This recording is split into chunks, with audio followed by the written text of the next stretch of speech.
My name is Emmanuel, Jesu Champion, and welcome to Champion Studios. Today I am thoroughly excited to share something with you that is very special, very near and dear to my heart. I'm going to share with you my personal testimony story. How did I meet the Lord? I'm going to share a little bit of details about my life prior to meeting the Lord. Then I'm going to weigh in heavily on that experience of meeting Him. And then I'm going to talk to you a little bit about my life today as director of Champion Studios and My Father's Business. I'm going to put my testimony video into two parts. The first part is the video that you're about to watch now.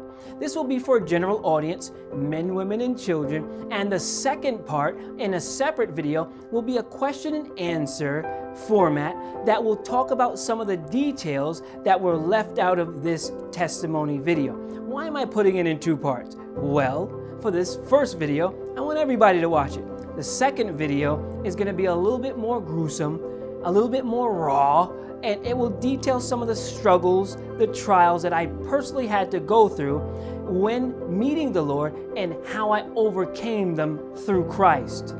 This part, the question and answer, will also answer questions about the first video I did back in January 1st. It was titled The Parable of a Superhero. Some of those symbols, some of those details, some of those innuendos will be answered in the next question and answer series. I pray that you will be blessed and very much encouraged by this presentation. And also, before we jump right in, I want to tell you, I was born in New York, but when I jump into this testimony story, I'm jumping in around the age of 23 when I was living in Florida with my son, who's now 17. So bear that in mind. I'm jumping into the testimony years into my life when I moved to Florida, and I lived there for 3 years. Let's jump right in. I lived in Florida for 3 years. And in Florida, I remember walking to the mall, and I was walking with my son. He's 17 now, when at that time he was 1 or 2. And I was in the mall with my son, and some girl began to walk along the left side of me. And she was a Christian. She began to start telling me about the Lord and salvation and the gospel and things of that nature. And I remember turning to her and I said, hey, let me stop you for a second. If I'm a Muslim and I raise my son to be a Muslim, what do you say about that? She said, well, you're condemning yourself and your son to hell. I said, oh, really? My words to her was, I would never serve your stupid God and your stupid Jesus. Those are my words to her. That's the type of person that I was in connection with the Christian faith. Fast forwarding, moving back to New York, once me and my son's mother separated from each other, they had moved back. Later on, after being there for a few years in Florida by myself, I ultimately moved back to New York to be close to my son. And I remember working in 2 restaurants at the time. I have 13 years experience in the restaurant industry altogether. Whether serving or managing, supervising, XYZ, I can pretty much put blindfolders on and run a restaurant. I could probably make a McDonald's into a 5-star restaurant. I have a lot of experience. I love the restaurant industry. So I remember working at 2 restaurants in New York City, in Manhattan at the time. One of them was Ted Montana's Steakhouse. I think it's on 58th Street, if I'm not mistaken. And the other one was called Quality Meats. At Ted Montana's Steakhouse, which is Ted Turner's restaurant, I remember having a conversation with a waiter there. She was a host or a waiter, I'm not sure at this point. And we were talking about religion. She's a Christian, and we was talking about religion. And I remember just, talking so firmly back and forth with her, and I was sharing with her about, religion divides, and, religion is a crutch, and, religion is, this, and, just believe in God and things of that nature. I wasn't being as nice as I'm saying this here. I was being very stern, very, rough, very, aggressive. And, I come from a family that can argue their point. So I argued my point and kind of brought her to tears. It was one of those type of conversations, and religion's stupid and this, that, and the third. I remember I debated for so long with her because, that's just kind of the style of person that I was at the time, that I was late for my next job. And the next job I was going to was, I believe it was a 5-star steakhouse. It was up there in the stars. And it was one of those restaurants that, if you're late, the servers make enough money to say, hey, you go home today, you're going to suffer financially. You're going to miss out on a few $100s, not $100, not $200. You can make some pretty nice money at these types of restaurants. I've worked at restaurants where servers make 6 figures, so this restaurant, they did pretty well. It was a upscale restaurant, and because I was late, I was reprimanded and told that I have to be suspended for a few days. Now,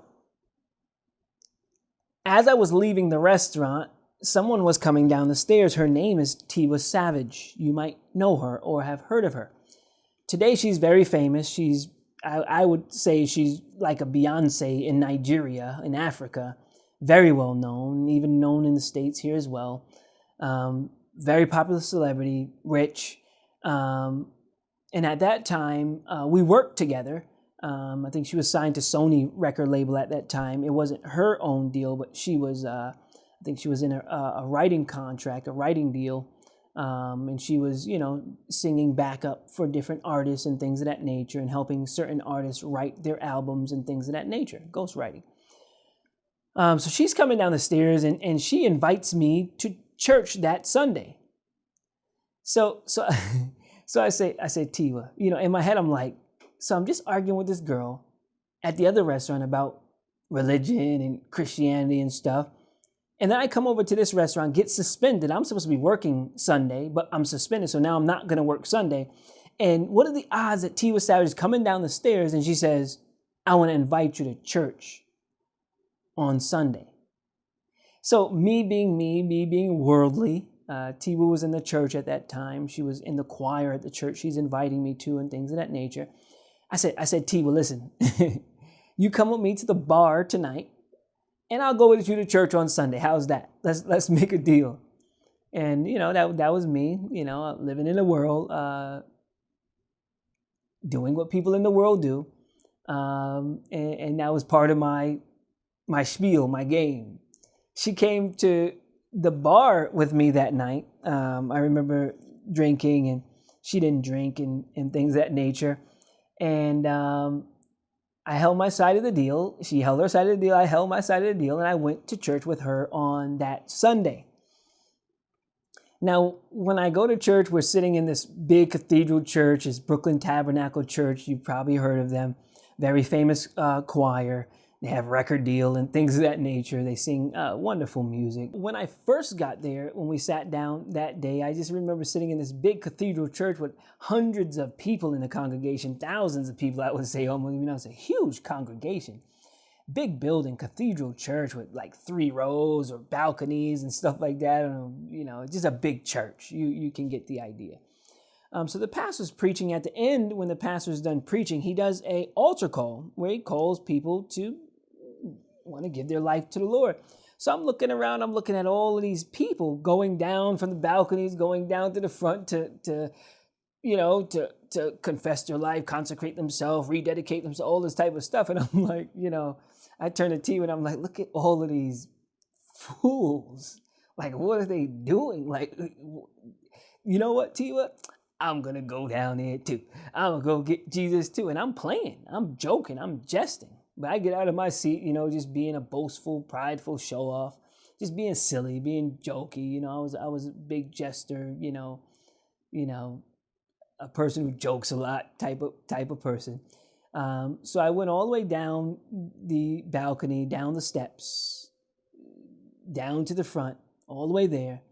And as I get there, solemnness comes over and it's quiet. And the pastor says, did anybody come down here but they weren't really serious when they came down here. And I said, wait a minute, what's going on? Wait a minute. And he said, you came down here and you was kind of playing, but you really do want to know whether Jesus exists or not. So in my mind, I'm just like, 10 plus 10 is 20. 10 times 10 is 100. I'm an intelligent person. I like to be knowledgeable. I was in my top class in all my grades. I'm kind of, and all throughout school, I'm an intelligent individual. I don't believe this foolishness. But he said, do you want to know if Jesus is? I want to know if he exists, but I don't think he does, but I would like to know if he said, if you want to know, raise your hand. So I put my hand up. And at the time, I was the only person there that put their hand up. And I put my hand way up. And I was the only person that put my hand up in a quiet crowd. Hundreds of people, thousands of people.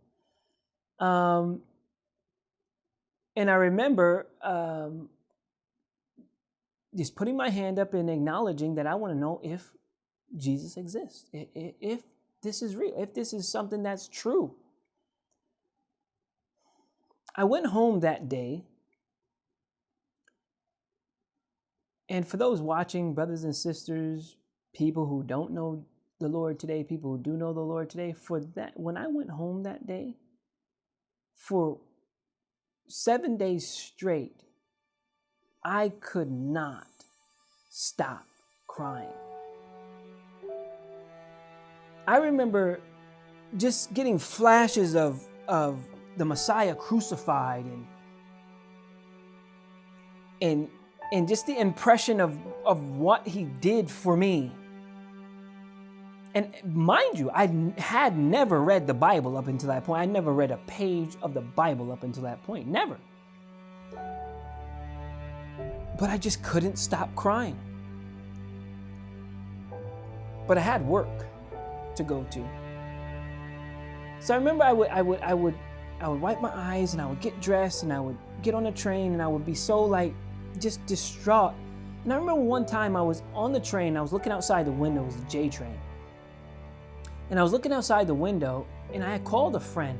And I remember on the phone, I said, everything looks different, but everything is the same. It's the same, but everything looks different. And the person said, what are you talking about? I said, I don't know what I'm talking about. Everything looks the same, but just everything's different. I don't know. Everything's different. I didn't know what was going on at all. I had no clue.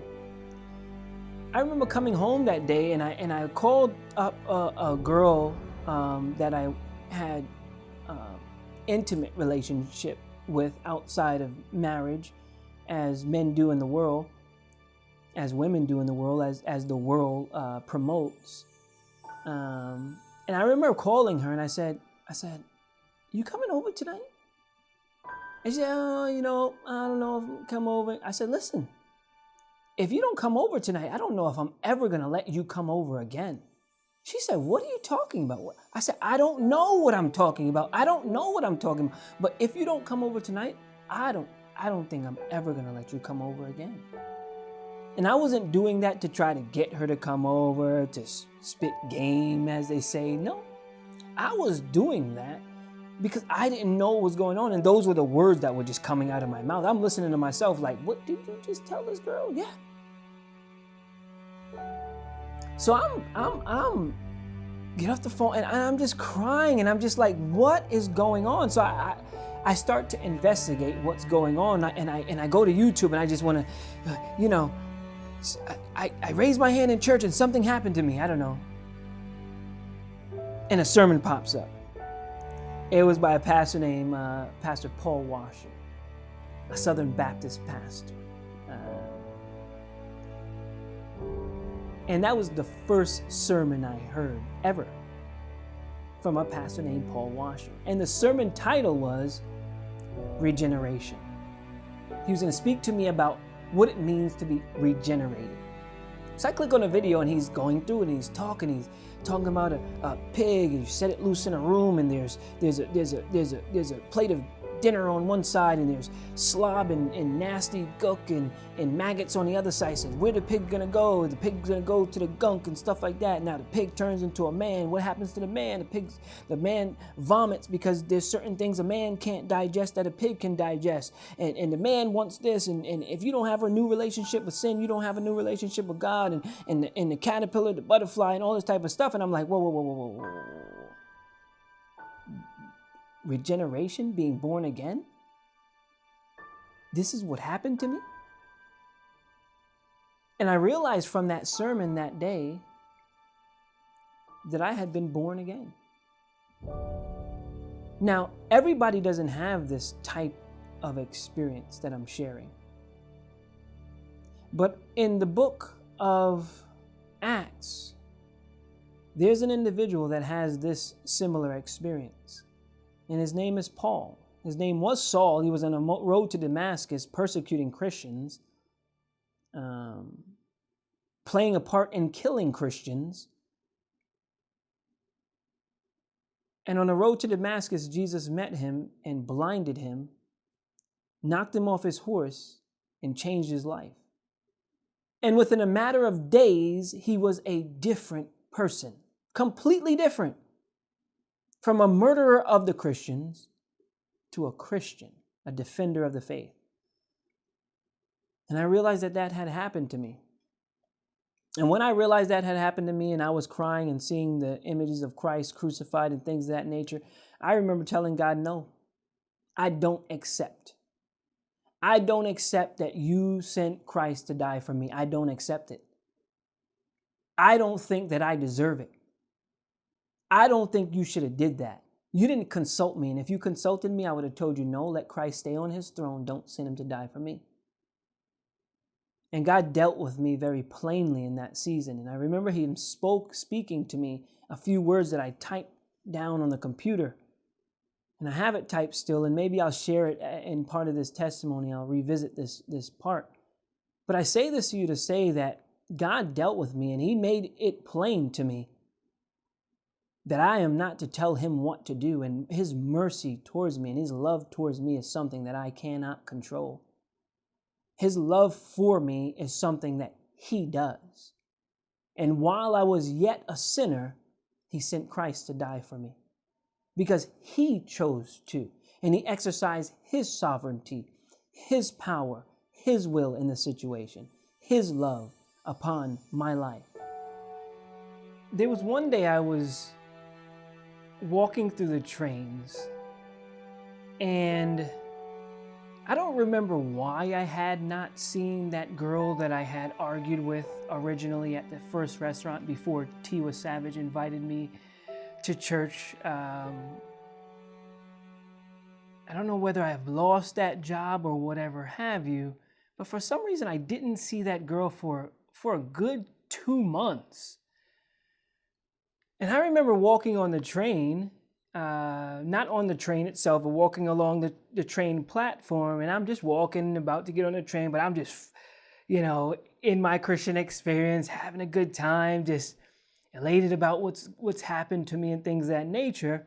And off to my right side there, I see this girl standing, the same one that I argued with at that first restaurant.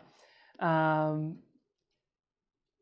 I turn to her and I say, how you doing? You wouldn't imagine what happened to me. And she said, what happened to you? And I said, I met the Lord. I met Jesus Christ. I've been born again. And she pretty much does everything and runs to me and jumps on me, lifts off the floor, legs wrapped around me, arms wrapped around me, and says, brother, and she finally ceases from levitating, and she stands back down on the floor and she says, when I went home that night, I prayed for you. The night after we had argued at the restaurant, when I went home that day, I had prayed for you. I said, oh, really? What do you mean you prayed for me? What did you pray? And she said, well, I prayed that when You argued so adamantly against God that he would save you into his kingdom, and that instead of having that zeal outside of his kingdom, against his kingdom, that he would save you, and you would have that zeal and that fire within his kingdom. And I said, what? You prayed that for me? And she said, yeah, that's what I prayed when I went home. And brothers and sisters, people listening to this,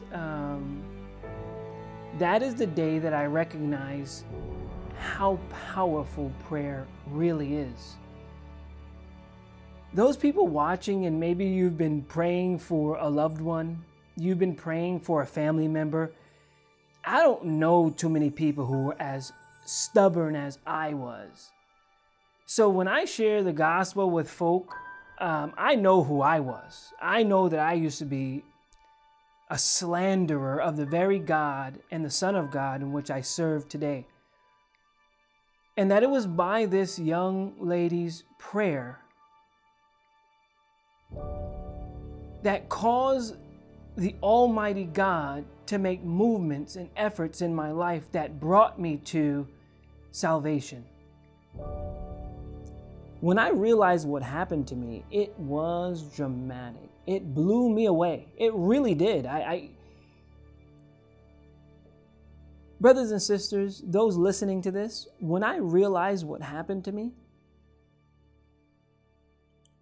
I remember calling the person that I was doing hip hop music with. We had a manager and a producer, and we were going to do some shows and things of that nature. And I remember calling him and I said,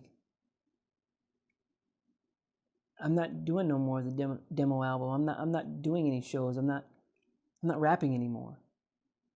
I said, what do you mean? Like, what do you mean? You have a manager, you have a producer, you're in a group together with somebody rapping together. I said, I'm not doing it anymore. I met the Lord. I'm not doing it anymore.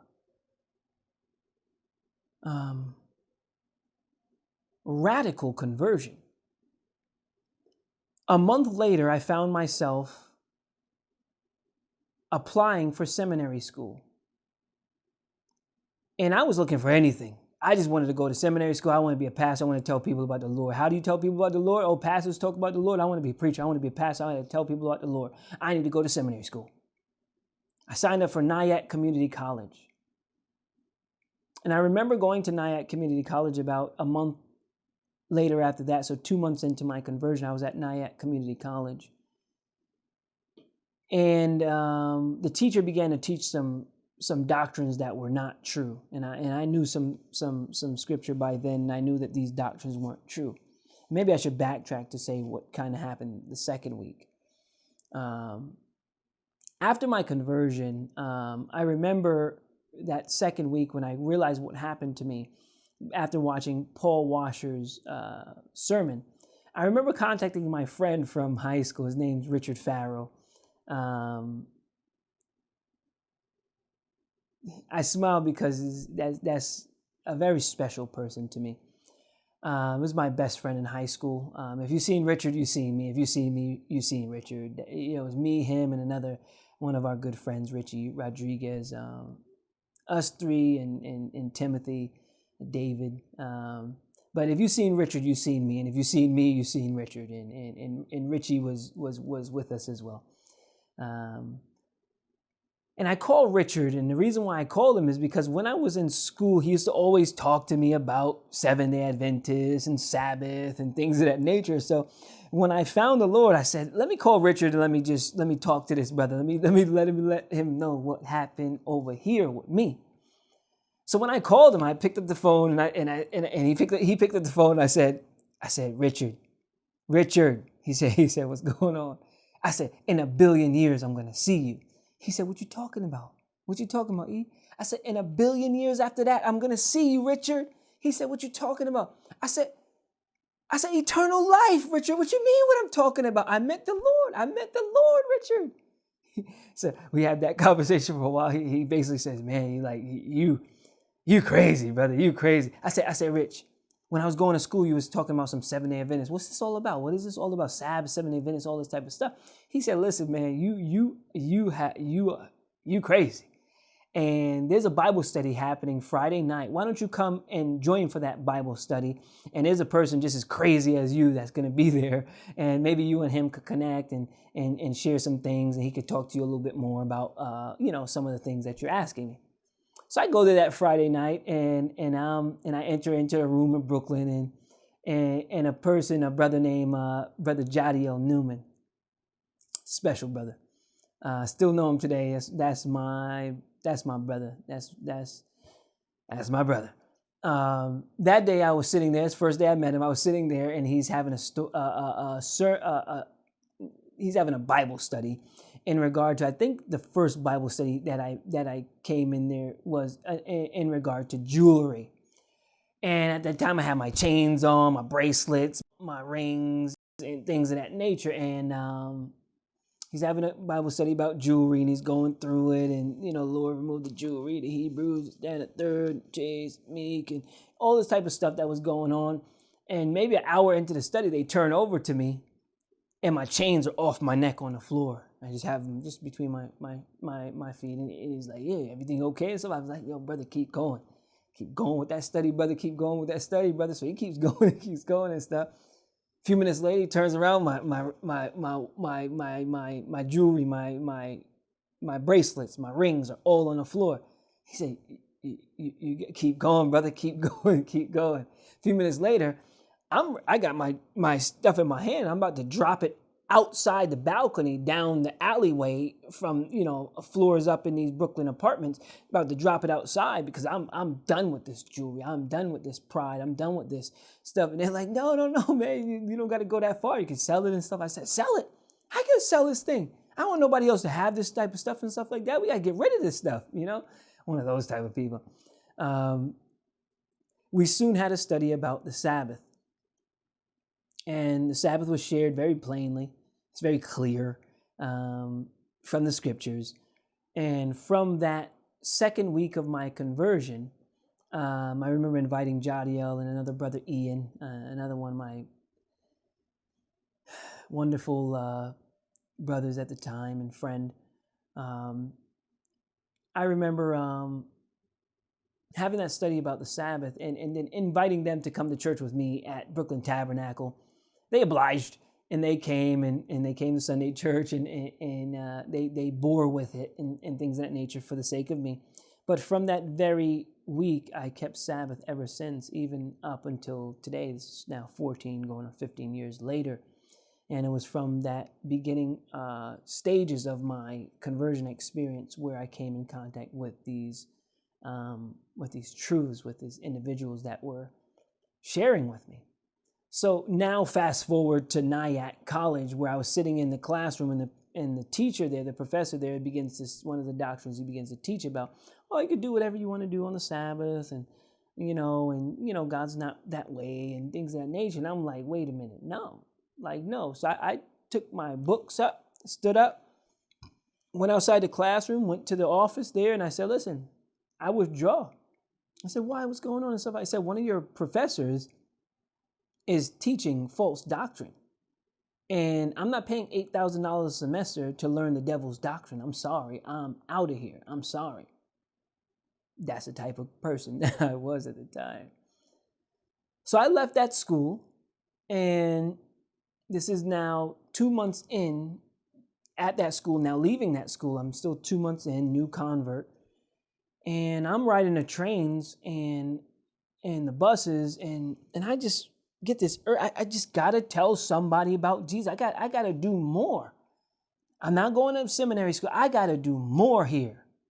So I'm riding the bus one day, I'm holding the thing and stuff like that and things of that nature. And I'm just like, look at these people over here. I got to tell these people about Jesus. And something came to me. I'm about to just start talking on this bus. And I said, Emmanuel, you about to start talking on this bus? And I just start talking, whatever I say, Jesus, died for sin, and I'm going into my spiel. Before I started, I was kind of like, had a little nerves to me, but the nerves couldn't stop me because my passion, my love for Christ it was a fire burning inside me that needed to come out. So I began to speak on those on the bus there, and as soon as I started speaking, no nerves at all, and I just began to preach that day. And I remember going from the buses to the trains, and from that time for about a whole year and a half, I had preached on the trains 4 to 6 days a week, anywhere from 4 to 8, 9, 10 hours a day preaching on the trains in New York City. It was a wonderful experience. It was an amazing experience. And because I just came out of music and out of friendships with gangsters and things of that nature, a tough background, nothing scared me. And now that I know God, the protector of his children, the Almighty, and the one who came to die for my sins, his son, Jesus Christ, and I knew this, and I knew that now I came from a rough background, so I already had some roughness to me, and then I got into an environment where now I'm protected by the God of heaven. So my presentations on the train were no holds barred. They wasn't mincing any words. Whether you blood or Crip, Freemason, Illuminati, I don't care. I fear God and God alone. I don't fear nobody. You have prayer hands on your body. You have Bible in your house, as in God we trust, on our money, one nation under God in our declaration. But nobody wants to hear about God. You know, real serious presentations. And by and large, the trains loved it. It was raw. It was New York. It was Christian, though. I remember there was some times when I preached on the trains where there would be, 70 people on the trains at the end holding hands together. And I would pray for everybody. Well, everybody's holding hands together. Pray for them at the end of that sermon that I would preach. And I would get on at Parsons and Archer, J train. And I would ride it all the way to the first stop in Manhattan. And I would have a sermon there. So anybody who's going to Manhattan, you're going to get a sermon, the whole thing. If you're on there 10 minutes, you're getting 10 minutes. If you're on there 1 hour, you're getting an hour. And I would do a sermon that way, and a sermon back to Queens, and Queens to Manhattan a sermon, Manhattan to Queens a sermon, Queens to Manhattan a sermon, Manhattan to Queens a sermon, all day long. 4 to 10 hours a day, 4 to 6 days a week. And it was beautiful. It was wonderful. I remember I preached so much on the trains that I remember going to one of my jobs late. And they had known me by then. Most of them had ridden the trains at some point and seen me on it. They knew that I was the crazy train preacher. They called me Pastor. I remember going to one of my jobs late, and I got pulled into the office, and the manager, had said to me, Emmanuel, I was working at IHOP at the time in Queens there, right on Liberty Avenue when it was brand new. And I remember being pulled into the office, and the manager says, you can't just be, talking about God and the Bible every time you come to work and stuff like that. I said, excuse me? I said, so you guys can come in here and talk about clubs and shaking your butt and drinking and what you've seen on TV and the newest sitcom and video games and movies, but I can't talk about what my life is? I said, listen, when we come in here, we talk about pancakes and eggs and waffles and bacon, and that's all you guys talk about, then I'll do the same thing. But if you guys talk about your life, then I reserve the right to talk about my life. And that's the type of person that I was. Long story short, maybe within a week from that, I got fired, got terminated. And I remember leaving the front entrance of that restaurant, of that IHOP there on Liberty Avenue, and I had to jump off the floor and say, yes, Lord, I got fired. Yes, Lord, I have more time to preach now. And and that's the type of person that I was. For a year and a half, I preached on those trains, and no women, no drinking, no music, no, none of that stuff. Just changed, miraculously changed. Prayer is powerful. And I invite you to pray for yourself and ask for this experience, that if this experience is true, and if what I'm saying is true, then why can't it be true for you? Why can't you be taken from the life that you now live in the world, in the troubles of the world, going through all the circumstances, the trials, the distress, the sin, the addictions, the lust, the passions, the anger, the depression. And if what I'm saying is true, which it is, then through prayer and through others praying for you, your life can be a testimony to the supernatural working of God in this world to bring a person from a lover of the things of this world to a lover of the things of heaven. Let me tell you one more kind of miraculous situation as well. There's so many, but I'll tell you this one before I get into the next segment of my testimony here. I had gone to Brooklyn Tabernacle for a few weeks. Even after I became a Sabbath keeper, I was going on Sabbath to Adventist Church and Sunday to Brooklyn Tabernacle. And I loved it. I just loved, I go to church 7 days a week. So I loved it. And I remember when I was reading and understanding what had happened to me, I remember beginning to understand that I needed to be baptized. And that baptism was an outward confession of the inward change that had taken place. And I knew for certain that I had been changed. It was confirmed. Even people around me noticed a dramatic change as well. But I remember going to Brooklyn Tabernacle and I said, I need to be baptized. There's this baptism coming up. I need to be baptized. Well, the leadership there said, well, we're going to put you through a baptismal class and we'll schedule one out a few months from now and you'll go through the process here and stuff. And I said, no, I can't wait to be baptized. I need to be baptized right now. Like, I've been touched by God. I've been touched by Christ. I've been born again. I need to be baptized. Please, I need to be baptized. Well, we have to, go through the process and stuff like that. So I left the doors of that church and I started walking down a block in Brooklyn at the time, just looking for another church, trying to find a church that would baptize me. The first church I went into, it was probably about 2-3 blocks away from Brooklyn Tabernacle. And I go inside the front doors of the church. And they're inside the church. At the very moment that I go inside, they're holding baptism. And people are getting baptized. And I go up to the leadership and I say, I need to get baptized. And they say, well, what do you mean? And I say, I've been born again. I met the Lord. I need to be baptized. Please, I need to be baptized. They said, okay, well, are you ready to be baptized how you are? I said, please, just I need to be baptized. So I went from Brooklyn Tabernacle where they wouldn't baptize me because of, the formal procedure, which to some degree in some circumstances is valuable. But in my circumstance, knowing what had happened to me, I knew I needed to be baptized immediately. I wanted to be baptized immediately.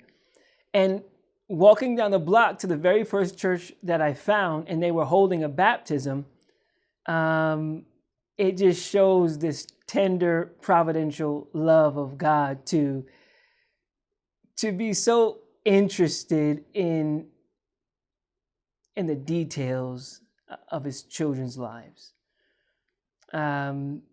So those are some of the things that took place in my life leading up to, from my life in the world, in music and working in the world and doing the things of the world, to transitioning into meeting the Lord there at Brooklyn Tabernacle, going through the seminary experience, and then going into the trains to preach and things of that nature.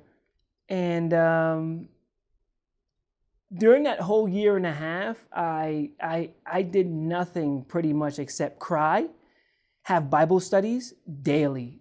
hours and hours and hours of Bible study. And if I wasn't Bible studying, I was on the trains preaching. If I wasn't on the trains preaching or at Bible study, I was at work. And it was very hard for me to hold jobs at that time because everywhere I went, I was very zealous and nobody could stop me from saying and talking about the gospel and about Jesus. After a year and a half, I was working at a specific restaurant in Manhattan, and this is where I would like to introduce you to my children, because this is a part of the story that I need to share with them as well. Children? Yes. Children? Yes. Come. I want to introduce you to my man cubs, and the first one up is baby Heaven. Come, Heaven. Hi, sweetie. Hi. You want to say hi to them too? Hi. Say hi, wait. This is baby Heaven. She's my sweetness. I call her baby pumpkin. Mwah. Nice to meet you. Next one up is Caleb. Lieberman. Hi, Mr. Baby. How are you? What you got in your hand there? Show them what you have. You got a fire truck on your shirt and fire truck on your hand. You want to tell them anything special about what happened to you when you was first born? Yeah. What happened? I got surgery. Where'd you get surgery at? You want to point to the place you got surgery? Yeah. Where? Point to it. Right here. Right on his heart. And when we found out that he needed surgery, we had named him prior to finding that out. And actually, his name Caleb means wholehearted. So God bless you, Caleb. We're so happy you're alive, and he's doing very well, and he's a blessing to us. The next one up is another one of my sons, and that is Noah. Hi, Noah. How are you? This is Noah. I call him King David. Why do I call you King David? Do you know? Because I used to think that I could go swim in the water and beat up sharks. Yes, he did. Like King David when he was a shepherd, King David would beat up the bears and the lions. And now, my young boy, King David, he believes that he could jump in the water and beat up a shark and a whale. God bless you, and may God bless your faith as you continue to get older. My next child up is Genesis. Hi, Genesis. You want to say hi to them? Hi. I call her, what do I call you? Buggy. Buggy. Why do I call you Buggy? Because I like bugs. Well, in the beginning, I called her Buggy because of her nice big eyes when she was young. I used to love her eyes. I love her eyes.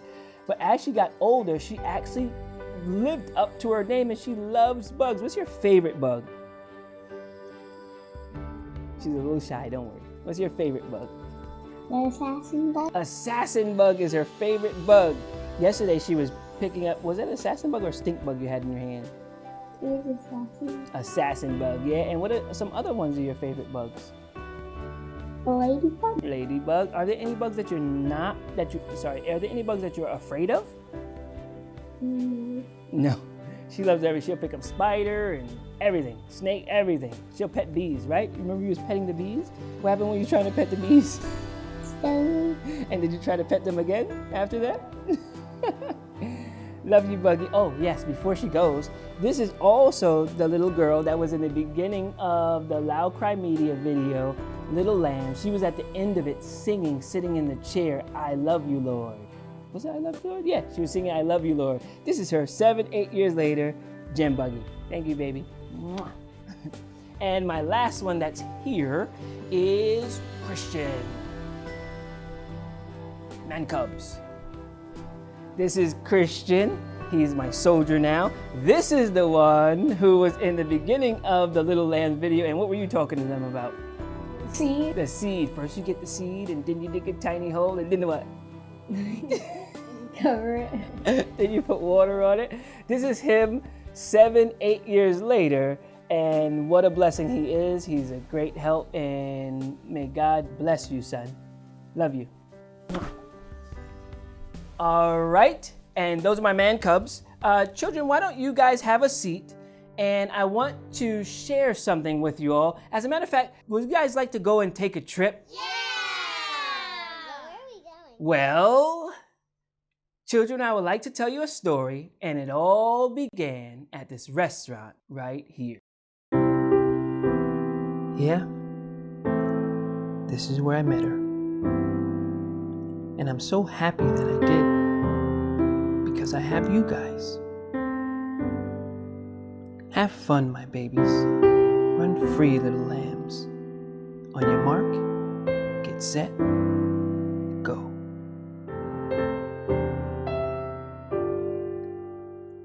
It was like a whirlwind, and through it all, I received my treasures, my man cubs.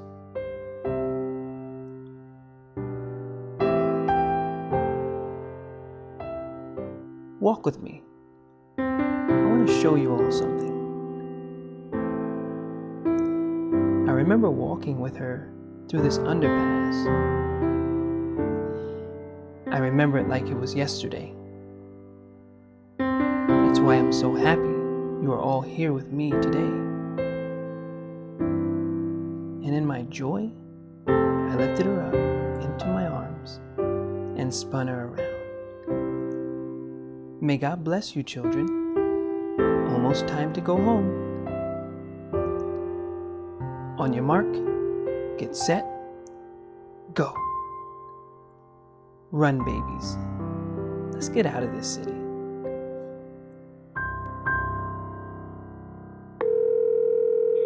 Thank you for calling Junior's Cheesecake. Due to the current situation, we're closed indefinitely. Sorry for the inconvenience.